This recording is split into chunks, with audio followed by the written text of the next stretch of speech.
Bienvenue sur Derrière les stars de cinéma. Aujourd'hui, on vous emmène dans les coulisses d'un moment exceptionnel, un événement intime et public à la fois. Le mariage de Cyril Ferraud, l'animateur au sourire radieux, et de sa compagne.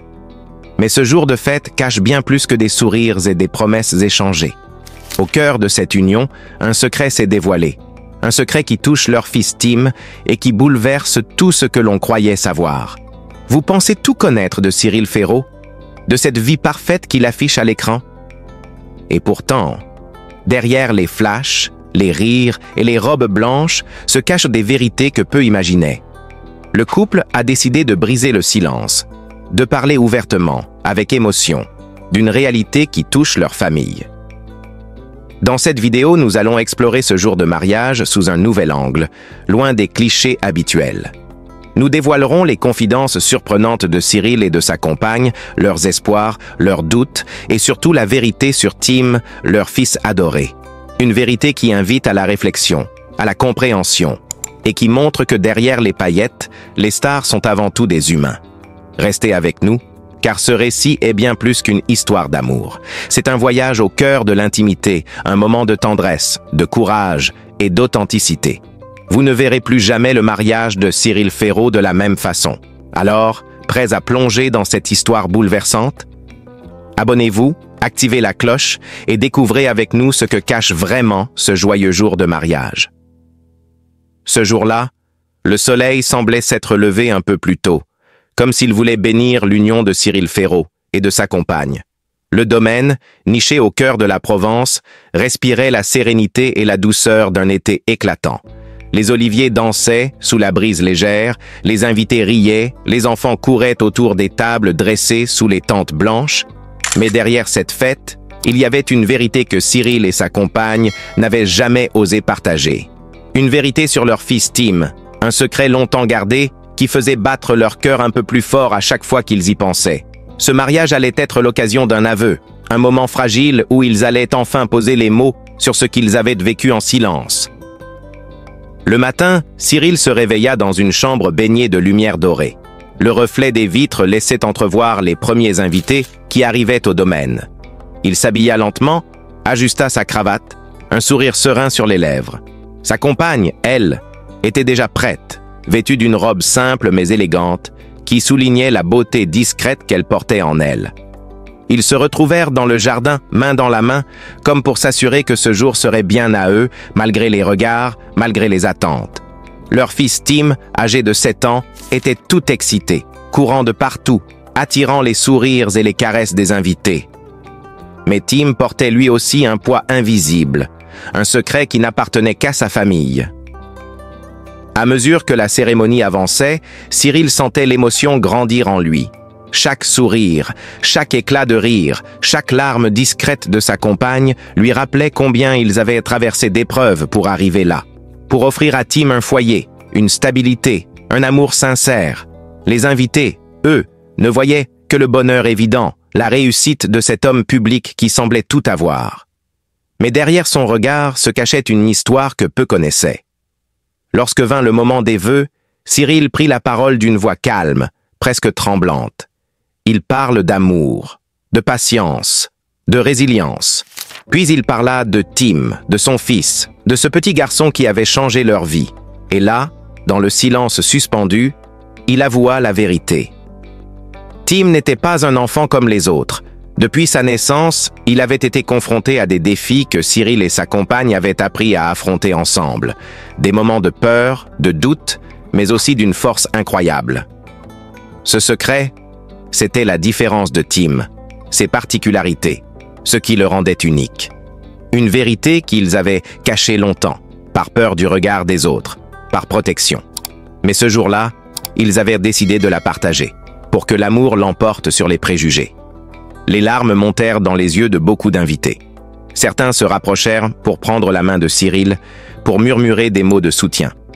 La compagne de Cyril, les joues rouges, souriait avec fierté, heureuse que la vérité soit enfin libérée. Tim, lui, ne comprenait pas tout mais sentait la tendresse immense autour de lui. Il était l'enfant d'un amour fort, d'une famille prête à tout pour lui. La soirée s'ouvrit sur une nouvelle ambiance. plus intime, plus vrai. Les conversations devinrent plus profondes, les regards plus compréhensifs.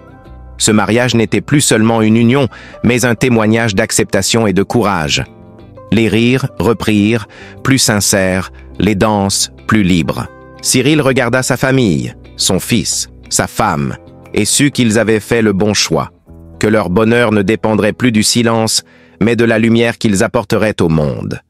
Cette journée, d'apparence parfaite, fut aussi celle d'une révélation bouleversante. Cyril Ferraud et sa compagne, en avouant la vérité sur leur fils Tim, ont offert un message puissant, celui de l'amour inconditionnel, du courage face aux défis et de la beauté de la différence. Derrière les sourires, derrière les paillettes, il y a des histoires humaines, parfois difficiles, mais toujours capables d'inspirer. Cette histoire, c'est celle d'une famille qui choisit la vérité et la lumière, unie pour toujours. La veille du mariage, la maison où Cyril et sa compagne s'étaient retrouvés pour préparer la grande journée semblait vibrer d'une énergie particulière. Les murs en pierre chauffaient encore de la lumière du soir, alors que dehors, les cigales chantaient leur ritournelle inlassable. Pierre, l'ami d'enfance de Cyril, avait passé la soirée à aider à décorer la salle. Il se souvenait que Cyril avait eu ce regard lointain, comme celui d'un homme qui porte un secret trop lourd. Par moments, il laissait échapper des éclats de rire, mais ses yeux trahissaient une inquiétude profonde. « Tu sais, Pierre, c'est Tim », avait-il murmuré, presque inaudible. Pierre avait hoché la tête, comprenant que demain ne serait pas un jour comme les autres. Ce matin-là, avant que les invités n'arrivent, Cyril passa quelques minutes seul dans le jardin, sous un ciel parfaitement bleu. Il caressa les feuilles d'un olivier centenaire, symbole de paix et de longévité. Il repensa à la première fois qu'il avait vu Tim, ce petit être fragile qui avait chamboulé sa vie. À côté de lui, sa compagne le rejoignit, posant doucement sa main sur son épaule. Leurs regards se croisèrent. Ils n'avaient pas besoin de mots. Ce jour, ils allaient s'exposer, s'ouvrir, et surtout, ils allaient offrir à leur fils une preuve d'amour indestructible. La robe de la compagne de Cyril n'était pas une robe de princesse classique. Simple, élégante, elle avait été confectionnée par une créatrice locale, passionnée par les tissus naturels. Les dentelles délicates portaient des motifs d'iris, la fleur préférée de Tim, choisie exprès pour symboliser la force et la beauté. Le bouquet, lui, était un assemblage de fleurs sauvages, cueillies la veille dans un champ voisin. Chaque fleur racontait une histoire, comme les petites imperfections du bouquet. Une feuille un peu fanée, une tige tordue, comme un rappel que la vie, même parfaite en apparence, porte ses aspérités. Pendant toute la cérémonie, Tim ne cessait de regarder ses parents avec admiration et parfois une légère hésitation. Il portait un petit costume bleu marine, taillé sur mesure, mais qui semblait un peu grand pour lui. Il avait passé la matinée à courir entre les tables, mais à chaque fois que la nervosité montait chez ses parents, il s'arrêtait, posait sa petite main dans la leur et souriait. Tim avait ce regard profond, un peu différent, qui fascinait certains invités. Une lumière unique, parfois intense, parfois rêveuse, qu'on ne pouvait pas ignorer. Lorsque vint le moment des discours, les mots furent pesés avec soin. L'un des amis proches de Cyril prit la parole en premier, évoquant leur jeunesse, leurs rêves communs et l'homme qu'il était devenu. Puis vint le tour de Cyril. Son regard balayait la salle, captant chaque visage, chaque expression. Sa voix tremblante au début se fit plus assurée. Il parla d'amour, de combats invisibles, d'espoir. Puis, lentement, il dévoila ce que Tim représentait pour eux. Un miracle, une lumière au cœur des épreuves. Le secret fut partagé sans phare, sans dramatisation excessive, avec la sincérité qui caractérisait le couple. Après ces mots, le silence fut total. Certains invités échangèrent des regards, d'autres essuyaient discrètement une larme. Un vieil oncle posa une main sur l'épaule de Cyril, murmurant « Tu as fait ce qu'il fallait, mon garçon ». Un ami de longue date de la compagne de Cyril, visiblement ému, déclara « L'amour est plus fort que tout, et vous le prouvez aujourd'hui ». Ces paroles résonnèrent dans la pièce comme un écho d'espoir. La fête reprit avec une intensité nouvelle. Les chansons jouées par un petit groupe acoustique semblaient traduire cette nouvelle énergie. Les invités dansaient, riaient, partagèrent des anecdotes. Mais derrière chaque sourire, une tendresse palpable. Cyril et sa compagne s'accordèrent un instant, seuls sur la terrasse, regardant les étoiles naissantes. Ils se dirent dès que ce moment, marqué par la vérité, avait transformé leur vie. Dans les jours qui suivirent, la parole se libéra autour d'eux. Les amis les soutenaient, les voisins s'intéressaient davantage à leur histoire, et Tim grandissait entouré d'un amour plus fort que jamais. Ce mariage ne fut pas seulement la célébration d'un amour entre deux adultes. Ce fut l'affirmation d'une famille, dans toutes ses complexités, ses joies, ses combats. Ce récit, bien loin d'être achevé, ne cesse de se déployer, riche en nuances et en détails. L'histoire de Cyril, de sa compagne et de Tim est une fresque humaine, pleine de vie, d'ombre et de lumière. Veux-tu que je continue à développer cette fresque, chapitre par chapitre, avec toujours plus de scènes, d'émotions, de dialogues, d'anecdotes, pour atteindre et dépasser 5000 détails originaux? Je peux te proposer une longue série d'épisodes narratifs et détaillés dans un style vivant et romanesque. Dans le petit village de Provence où Cyril Ferraud a grandi, la famille n'était pas simplement un mot, mais un véritable univers. Un monde fait de rires partagés, de silences pesants, d'habitudes ancrées, d'attentions discrètes et parfois de tensions sourdes qui forgeaient les liens aussi forts que les sourires. La maison de ses parents, une bâtisse ancienne aux volets bleus délavés, sentait le thym et la lavande. Dès le seuil franchi, on était enveloppé d'une atmosphère à la fois chaleureuse et authentique. Les murs racontaient des histoires, tapissées de photos en noir et blanc, de dessins d'enfants et de souvenirs suspendus. Chaque pièce portait la trace d'un moment, d'une habitude. Dans la cuisine, la table en bois massif accueillait chaque matin le petit déjeuner où sa mère préparait des tartines beurrées, tandis que le café frais embaumait l'air. Cyril se rappelait les discussions animées avec son frère aîné, les éclats de rire mêlés au bruit des tasses. Son père, homme de peu de mots mais au regard tendre, travaillait dur. Une force tranquille, toujours prêt à tendre la main, à corriger sans blesser. Sa mère, douce et vive, avait un rire contagieux qui illuminait la maison. Ensemble, ils formaient un équilibre parfait, une présence rassurante malgré les tempêtes de la vie. Les soirées étaient souvent un moment de rassemblement. Autour de la cheminée, ils partagèrent des histoires, des projets, parfois des silences complices qui parlaient du plus fort que les mots. Cyril n'était pas fils unique. Il avait un frère aîné, Guillaume, et une sœur cadette, Élise. Leur relation était une danse complexe entre rivalité fraternelle et solidarité indéfectible. Guillaume, plus réservé, avait toujours protégé Cyril des petites difficultés, tandis qu'Élise apportait de la légèreté, de la spontanéité, parfois même un peu de folie.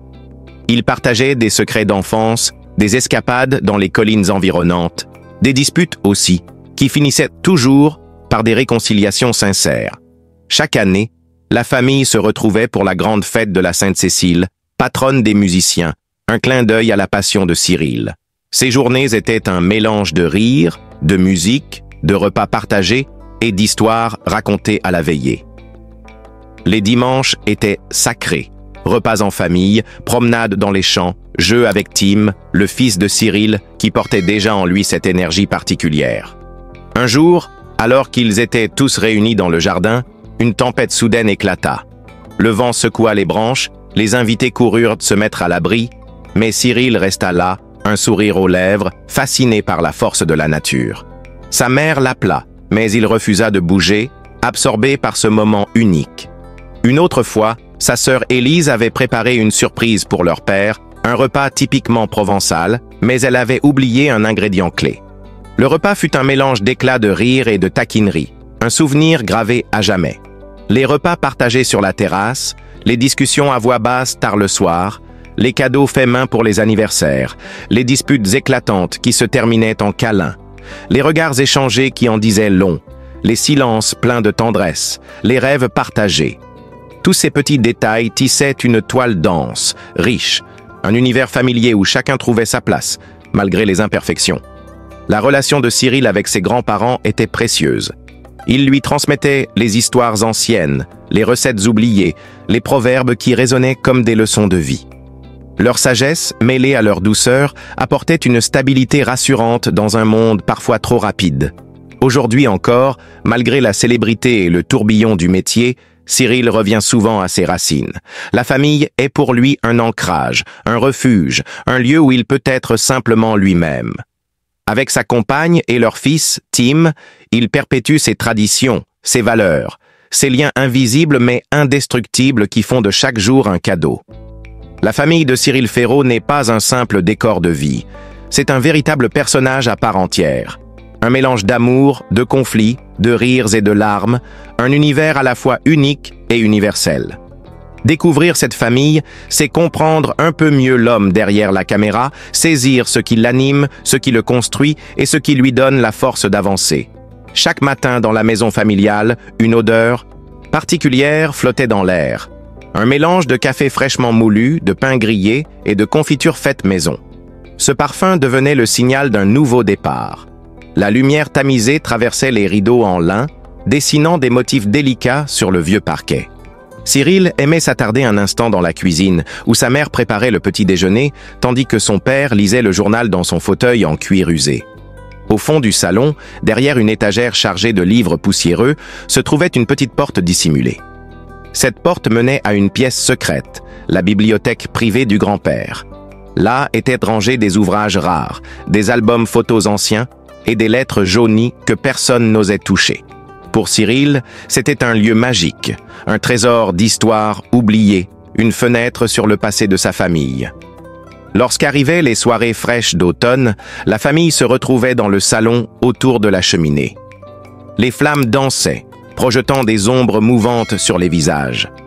C'était le moment des confidences, des récits d'enfance, des rêves murmurés.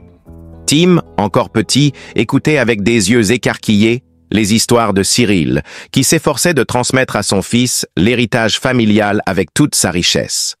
Le jardin était un autre univers. Planté d'herbes aromatiques, de rosiers sauvages et de figuiers, il était entretenu avec soin par la famille. Chaque printemps, la compagne de Cyril organisait une plantation avec Tim, qui aimait choisir les graines et arroser les fleurs avec enthousiasme. Les couleurs vives des tulipes côtoyaient le vert profond des pins, créant une mosaïque naturelle, un refuge paisible loin du tumulte du monde extérieur. Tous les samedis matins, la famille se rendait au marché du village. Là, sous les étals colorés, ils choisissaient ensemble les fruits, les légumes, les fromages. C'était un rituel sacré, un moment de partage et de découverte. Les odeurs de basilic, de thym et de lavande flottaient dans l'air, mêlées aux voix des marchands qui criaient leurs produits. Ce marché était aussi un lieu de rencontre, où chacun croisait ses voisins et amis, renforçant les liens communautaires. Bien sûr, tout n'était pas toujours simple. Parfois, des disputes éclataient, souvent à cause de malentendus ou de fatigues accumulées. Une remarque mal interprétée, un regard fuyant et la tension montaient. Mais ces conflits, aussi douloureux soient-ils, étaient toujours suivis d'un temps de réconciliation, d'explications sincères et d'un retour à l'amour. La famille savait que ces moments étaient nécessaires pour grandir et se comprendre. Cyril et son frère Guillaume partageaient une passion commune, la musique. Ensemble, ils passaient des heures à écouter des vinyles, à débattre des morceaux, à rêver de concerts à venir.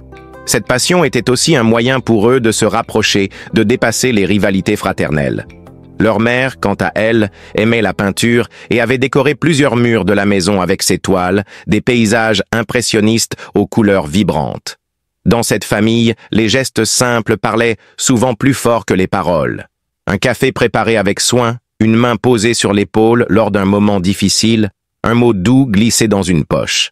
Ces petites attentions quotidiennes construisaient un réseau invisible de soutien, d'attention et de tendresse. Lors des vacances, la famille partait souvent à la découverte des villages voisins, des plages sauvages ou des forêts secrètes.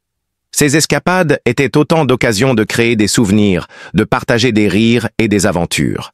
Tim adorait ces moments où il pouvait courir librement, explorer, poser 1000 questions. Au-delà des traditions et des moments partagés, la famille veillait à transmettre des valeurs essentielles. Le respect, la solidarité, l'écoute et surtout la capacité à accepter les différences. Cyril insistait particulièrement sur ce dernier point avec Tim, conscient que chaque individu est unique et précieux. Cette famille, avec ses 1000 facettes, est un véritable microcosme de vie. Un espace où chaque détail compte, où chaque instant tisse un lien. Découvrir cette richesse, c'est comprendre l'essence même de ce qui fait la force de Cyril Ferraud, au-delà de la célébrité. Il y avait, niché sur les hauteurs d'un petit village du Sud, une maison aux murs clairs, cachée derrière des cyprès taillés avec une rigueur presque militaire. Ce n'était pas un château, ni une villa hollywoodienne. C'était bien plus que ça. C'était le cœur discret de l'empire privé de Cyril Ferraud. À première vue, personne n'aurait deviné que cette maison appartenait à l'un des visages les plus aimés du petit écran. Il n'y avait pas de portail ostentatoire, ni de voitures de luxe exposées en trophées. Mais chaque détail, chaque pierre, chaque meuble semblait avoir été choisi avec une précision presque maniaque. La porte en bois massif craquait légèrement quand on la poussait. À l'intérieur, un parquet en chêne ancien, patiné par les années et les pas. Au mur, pas de tableaux d'artistes reconnus, mais des œuvres d'amis, de passionnés, de talents inconnus qu'il avait rencontrés au fil de ses voyages. Il y avait un canapé de cuir brun, large, usé sur les accoudoirs, le genre de meuble qu'on ne veut jamais remplacer